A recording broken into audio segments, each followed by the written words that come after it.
So how do you manage it? How do you manage the number one commodity that you have? Tell me how you manage it. Because if you don't manage it well, then it will be emotional management. Time is the number one commodity you have. Time management is the number one thing you need to prioritize as it comes to hitting your goals, transformation in life, prioritizing yourself, self-care, self-love, work-life balance, family time. You see where I'm going with this? Every time you manage your time properly, every single time you manage your time properly, it allows you the opportunity to ensure that you're managing your emotions properly. When your number one commodity, which is time, is not managed well, there's a few things that's going to happen. And let me help you out. Because if you tender, you can't watch this. Because I'm going to get a little deep. I'm going to step on some toes, but I'm telling you right now, if your time management is not managed well, you will be emotional and you will be all over the place. And let me give you a hint.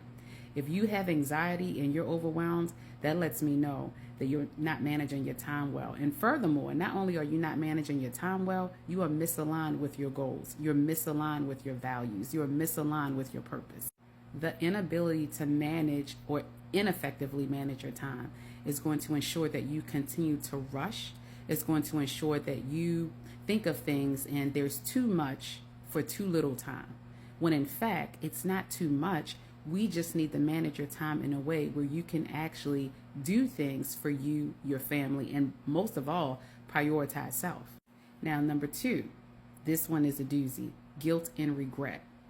If you don't have enough time to complete what you thought you had committed to, quite often you feel regret and guilt.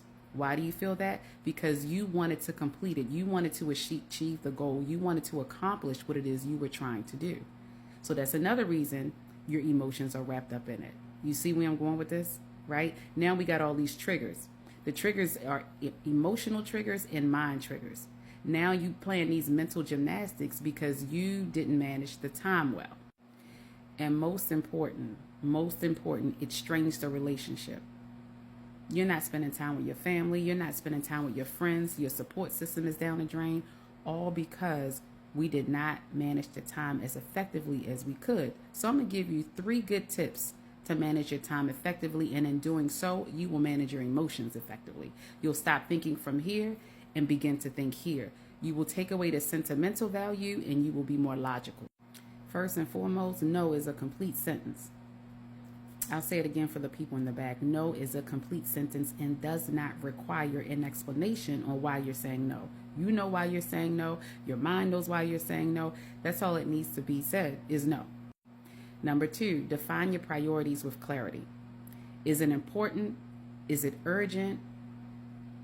These are the things you need to ask yourself. Is it not important but it is urgent? Is it not important and not urgent? Think about it. If it's urgent, do it immediately. If it's just important, you can do those later. If it's not important but it's urgent, you can actually delegate that. And if it's not important and not urgent, don't do it at all. Why? It's not helping you get closer to your goal. My name is Dani Sheldon, your favorite life coach. My goal is to help you see 3 main things. Number 1, you can mind shift to success. Number 2, you can hit and maintain goals. Once you do those 2 things, you can have a complete life transformation. So this is number 3. Focus on outcomes and not the emotion.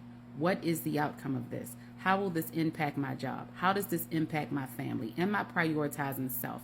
Is this self-care? Will I become anxious? Do I really want to do it? Does it mean that much?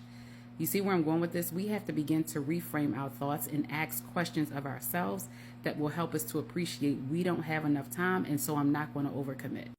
Once we start working with this, our logic mind, and stop working with this, our emotionals and our feelings, we'll get somewhere. Like, comment, follow for more. And at the top in my profile, you'll see something called Rise and Thrive, 101 affirmations for goal diggers and high achievers. I feel strongly that you're a high achiever.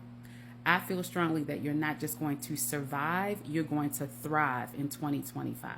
The 5P transformation, which I've talked about on numerous occasions and even in my live, that 5P transformation is what's going to carry you into 2025 and help you maintain your goals, have a mind shift for success, and have a complete life transformation, which means your life experience will be different.